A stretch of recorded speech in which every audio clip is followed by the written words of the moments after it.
Hello friends, आज आसतु बनइबा मटर आलूर पुरदिया पिठा। आपण माने तो नड़िया पुरदिया खाई थरे एमती ट्राए करंतु, देखिए बहुत ही भल लगे। देखो मुझे मटर आलू सीझे देछि, मटर भी भल भाव सीझी जाइछि।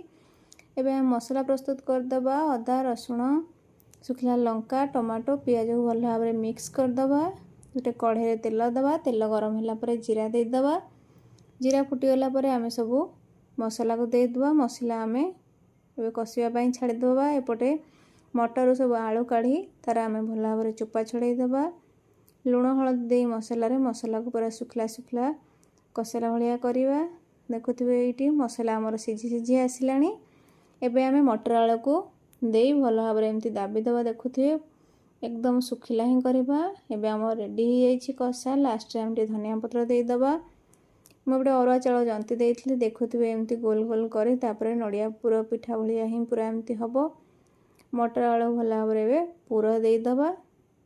देखुवे एमती आम गोटे पर गोटे आमर करदबा। तापर आम इडली स्टैंड रे देदबा। रेडी।